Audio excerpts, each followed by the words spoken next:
ब्राह्मण देवता ने कहा महाराज अगर मेरे कोई पुत्र ना हुआ, हे स्वामी जी, तो मेरा पिंडदान कौन करेगा, मेरा मोक्ष कैसे होगा। संत ने कहा हे पंडित जी, क्या जरूरी है कि तुम्हारा बेटा तुम्हारा पिंडदान करे? वो क्या हो सकता है तुम्हारा बेटा कपूत पैदा हो जाए और जो उम्मीदें तुमने अपने लाडली से लगाई थी वो उम्मीदें भी पूरी ना हो। मैं एक छोटा सा दृष्टांत सुना रहा हूं। एक बार एक माता के 10 वर्ष तक कोई बेटा नहीं हुआ और जब 10 साल तक कोई पुत्र नहीं हुआ तो मां प्रत्येक मंदिर में जाती, मत्था टेकती और जहां भी जाती केवल भगवान से बेटा मांगती। भगवान की ऐसी कृपा हुई कि 10 वर्ष के बाद मां को एक बेटा हो गया। मां बाप ने बड़े लाड़ प्यार से उस बेटे का पालन किया। राधे, मां बाप ने बड़े लाड़ प्यार से उस बेटे का पालन किया। मैया ने जीवन की सारी खुशियां बेटे पे लुटा दी। बाप ने जीवन भर की कमाई उस बेटे पे लुटा दी और पढ़ा लिखा करके उस बेटे को इंजीनियर बना दिया। वो बेटा विदेश में इंजीनियर हो गया। मां बाप का बुढ़ापा आया, पिताजी बीमार हुए। मां ने फोन किया, बेटा तुम जल्दी छुट्टी लेकर के आओ क्योंकि तुम्हारे पिताजी की तबीयत बहुत खराब है। बेटे ने कहा मां मैं इस समय ड्यूटी पे हूं और मुझे 4 दिन छुट्टी नहीं मिल पाएगी। मैं नौकर को फोन किए दे रहा हूं, अस्पताल ले जाके पिताजी को दिखा देना। सोचो दुनिया वालों, जिस बेटे को तुमने अपने बुढ़ापे का सहारा माना था आज वो तुम्हें आपत्ति में छोड़ रहा है और नौकर को आदेश दे रहा है सेवा के लिए। मां ने कहा बेटा कोई बात नहीं, लेकिन पिताजी बहुत गंभीर रूप से बीमार है। मां फोन करती ही रही, बेटा वापस नहीं आ पाया और पिताजी का स्वर्गवास हो गया। पिताजी की चिता को अग्नि देने के लिए मां ने बेटे को बुलाया। बेटा बहुत देर से आया। बेटे ने चिता में आग लगाई। इंग्लिश मीडियम में स्कूल में पढ़ने वाला वो बेटा अभी आग ठंडी नहीं हुई थी कि अपने कमरे में बैठ के मां से कहता है मां सुबह का मेरा रिजर्वेशन है, मुझे जल्दी निकलना है। मां ने कहा बेटा पिताजी की मृत्यु हो गई है और इनके उद्धार के लिए तुझे इनके फूल लेकर के गंगा जी जाना पड़ेगा। पता है वो बेटा क्या बोला, मां दीज आर फेरी टेल्स, ये सब अफवाह और दुख भरी बातों को आप भूल जाओ। मां मरने के बाद कोई नहीं रहता, अभी कहां तुम पिताजी के ऊपर अटकी हो। ये बेटे के शब्द थे। मां ने कहा बेटा मेरा विश्वास कहता है कि जब ये तू फूल अस्थि विसर्जन गंगा में करेगा तो तेरे पिता को वैकुंठ की प्राप्ति होगी। बेटे ने कहा मां मैं पिताजी के लिए नहीं लेकिन तेरे लिए चला जाऊंगा, तू रोती है ना, मैं जा रहा हूं। देखिए उस बेटे को पिताजी के इतने बड़े शरीर को एक लोटे में अस्थि के रूप में रखा, 4 पहिया गाड़ी में बैठ गया और पिताजी के अस्थियों के लोटे को पीछे की डिग्गी में डाल दिया।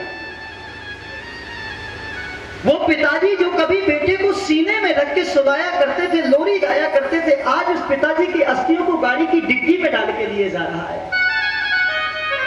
रास्ते में जा रहा था, यूं मानिए कि आपके महानगर कानपुर के समीप गाड़ी हीट कर गई, इंजन गर्म हो गया। रास्ते पे एक मोटर बाइक वाला जा रहा था। उस इंग्लिश मीडियम स्कूल में पढ़ने वाले इंजीनियर बेटे ने पूछा भैया मेरी गाड़ी खराब हो गई है और मुझे कुछ काम है, गंगा जी तक जाना है और ये जो बड़ा भारी ये जल का सैलाब जा रहा है, ये जो कानपुर का नाला जा रहा था ये कहां जाएगा। उस मोटरसाइकिल वाले ने कहा भैया ये भी 30 किलोमीटर 40 किलोमीटर के बाद गंगा जी से मिल जाएगा। उस इंग्लिश मीडियम स्कूल पढ़ने वाले बच्चे ने मैथमेटिक्स का सवाल लगाया। सोचने लगा मैं 30 किलोमीटर क्यों जाता रहूं, इसी नाले के पानी में लोटे को प्रवाहित कर देता हूं, 30 किलोमीटर बाद अपने आप गंगा जी में पिताजी मिल जाएंगे।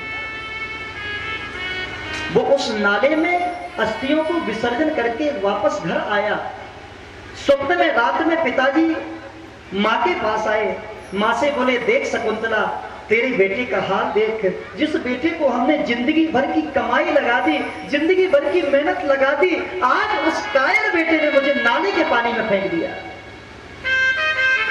मुझे नाले के पानी में प्रवाहित कर दिया।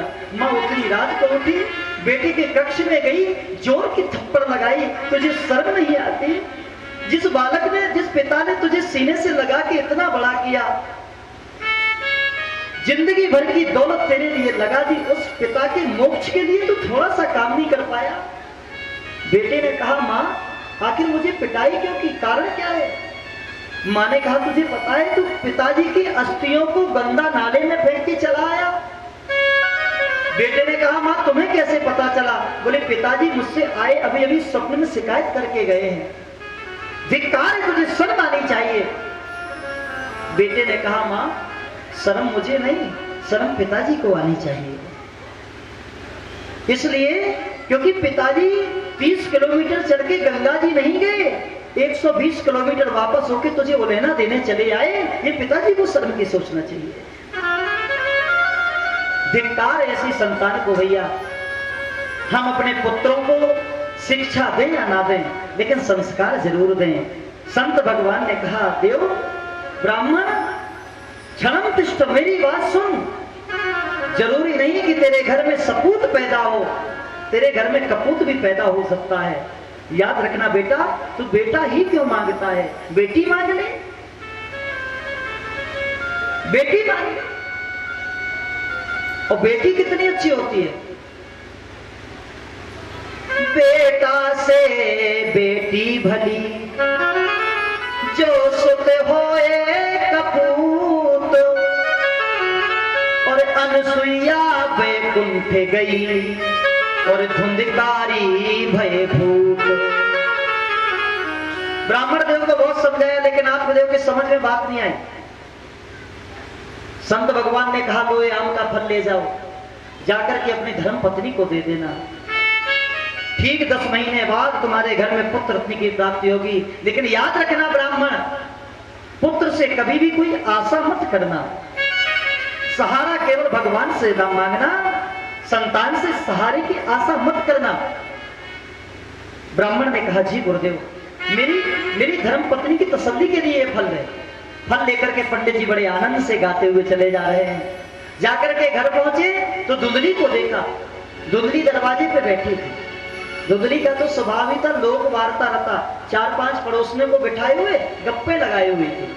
पंडित जी ने कहा, देवी देखो मैं आम का फल लाया हूं, इस आम के फल को खाओ और तुम पुत्रवती हो जाओगी। सुनो, मैं भजन के लिए जा रहा हूं, ताकि बाड़े पुत्र पिता के धर्म। धुंधली ने फल लिया, चारों तरफ घुमा घुमा के देखा,